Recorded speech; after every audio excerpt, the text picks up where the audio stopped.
sweetheart, do you want to wake up for me?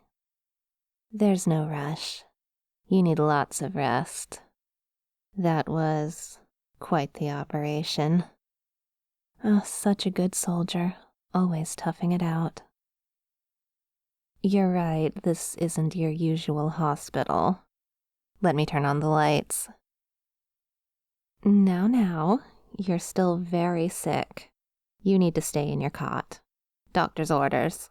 Or my orders, I should say. Oh, don't be alarmed. It's still me. I may have gone through a few changes, and the green undertone my skin has picked up is a bit regrettable. But I have it quite under control. I should start from the beginning. I think it really started the first time my little sister brought you over to our house. You two had been playing outside, but your heart was so weak, you had to come inside and lie down. My sis was still outside with her toys. I guess she wasn't really concerned about you at that age. But you looked so sad, and I got a little soft spot for you. Bringing you some soup, watching anime together, just talking.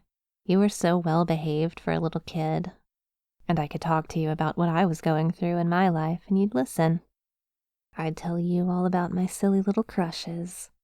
And you'd tell me about going in and out of surgery for your bad heart. I didn't think that was fair, that such a cutie with so much emotional intelligence should have heart failure of all things. Taking care of you, well, at first it made me want to become a nurse. And then I heard about your surgery. That's what pushed me. If the best surgeon in the world couldn't fix your heart, then I just needed to become an even better surgeon. I started to realize there were problems with medicine, blind spots, ideas that might revolutionize what was possible. Except for whatever reason, everybody else was too afraid to try. But if it might cure you, then I had to, didn't I? Oh, it's not so scary.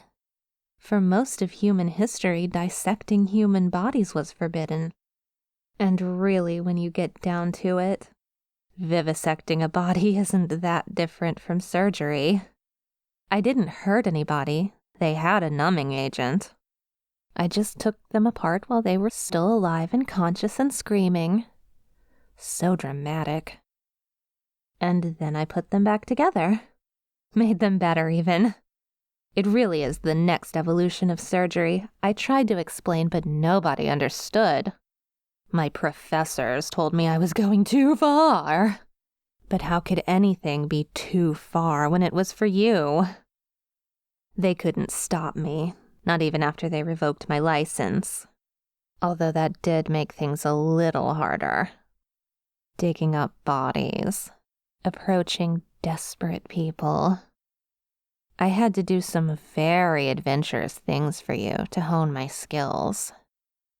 Did you know that homeless people are 30% more likely to have lung cancer than the general population? Isn't that interesting?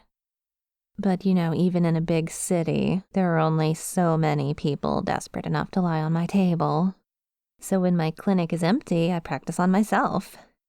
After all, I'm not going to do an operation on a stranger if I don't have reason to believe it's likely to work. And I'm certainly not going to test it out on you, cutie. Self-surgery was a challenge at first, but now I rather enjoy it.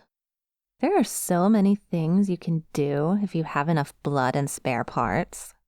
Things most people are afraid of. But if conventional science couldn't help you, then I couldn't let fear hold me back. I can't tell you how many times I opened my own ribcage to practice for opening yours. I ended up installing a hinge. See? Now I can rotate my lungs in less than an hour. Fun stuff. I love taking a long weekend and playing around with my spine. Oh, and I'm pretty close to figuring out how to socket in a second pair of arms. And once I do that, operations should take much less time. And time is blood, after all. And I have so many ideas. Drawings, schematics, Anatomies that could be. I wouldn't say that I've reached my full potential yet, but at a certain point, perfection is vanity. I just couldn't wait to see you again and fix you. I was certain I could get your heart to behave, get you out of that nasty coma. So I called up some of my friends in organized crime. They took you out of the hospital in a body bag, and I checked you into my clinic. I was so happy I could kiss you, like this. It made me so sad to keep you in a coma. Every time I tried to fix you, your heart just wouldn't cooperate with my vision. It would have been a lot easier if you had some of the modifications I've already adopted, but you have such a long history of organ rejection, it was hard to know where to start. But that's all behind us now. You're awake, and now you have a heart that you can never, ever, ever reject. It's my heart. I'm quite proud, actually. It might be decades before any doctor repeats the double auto heart transplant, and it was the most logical way forward. My heart is so enhanced at this point. I'm expecting it'll last for the next 200 or 300 years if you take care of it. You will take care of my heart, won't you? Thank you, sweetie. And my heart will take care of you. Your immune system is, rather pathetic. I'd like to see your white blood cells even try to reject my heart. No, we can wean you off all those immunosuppressant drugs and get you nice and healthy.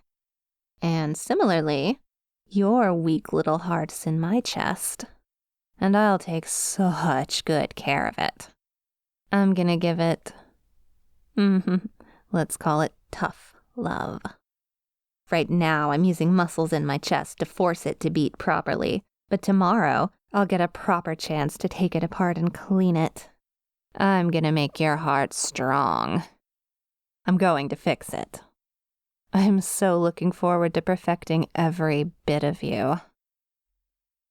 What's that? No, we're nowhere close to done. That cot's big enough for two, isn't it? Why don't I just crawl in with you and tell you what I'm thinking?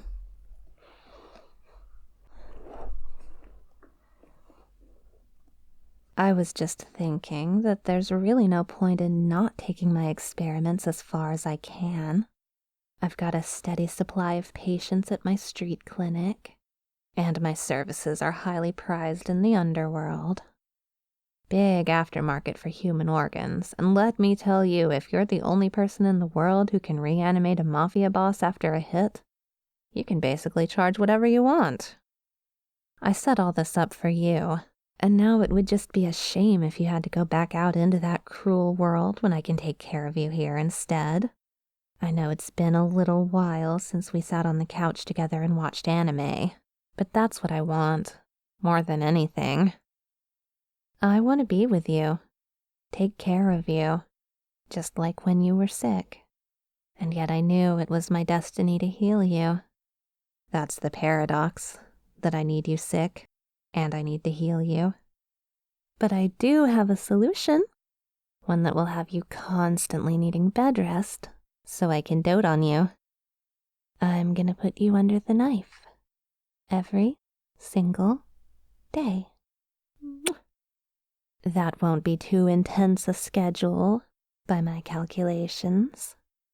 We'll get up real early in the morning for your operation, and I'll take apart your hands or your eyes, or whatever I feel like working on, and I'll tinker around and make you all better. Then you can take your nap while I deal with my other patients. And around dinner time, I'll make you a nice liquid diet to keep your strength up. Although I could just cut up your guts and put food into you directly, but I like the idea of spoon-feeding you again. You're not ungrateful, are you? Oh, no, I don't suppose that would leave much time for seeing your friends and family. That's okay. I've been obsessed with you for years now. Surely you can spare a few decades while I have my fun. What's a few decades anyway?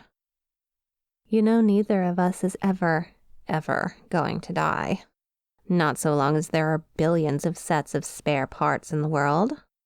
I'll always keep you in tip-top shape, no matter what you need. And after all, I need to take care of myself if I'm going to take care of you. At this point, it would be irresponsible not to pursue further achievements.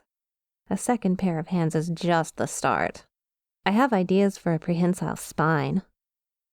Maybe a little plastic surgery to make sure your eyes don't wander. We'll harvest just what we need to live comfortably. Kidneys to keep us feeling young. Livers so we can have lots of chemical fun together. Bones and muscle and fat. To me, they're all just so much raw material. We can be whatever we want. Or whatever I want. I can make you taller, or shorter, stronger, or weaker. If I ever get tired of handcuffing you, I could just detach your nervous system. No, not a good idea. Instead, how about I install a second brainstem that controls your heart and lungs, and then you'd stay healthy even if you were completely paralyzed. Wouldn't that be so fun? I know it might sound scary at first, but after a few days or weeks, it might turn into a positive thing. Thinking about how much can be taken away from you will help you remember how much you have. Then you can practice gratitude toward me for every breath you take, every finger you twitch. Every sensation you feel is more than what you experienced in a coma. It's a gift from me to you. And if that's not love, I don't know what is. I forgot to ask, are you squeamish at all? Because if you're not, I'd love to talk to you while I operate. So many of my techniques are secret, but there's nothing for me to hide from you. I'd confess all my secrets to you, just like I always have. You're the only one who never hurts me, and who can never leave me. You'll always be my good listener. Well, now that you've been up for a few minutes, I'm gonna give you a mild sedative. Don't worry, it goes straight into your IV line. I remember how you feel about needles. Oh, I'm not going anywhere. I'm gonna stay right here while you fall asleep. Maybe I'll nod off too. And I'll still be here when you wake up.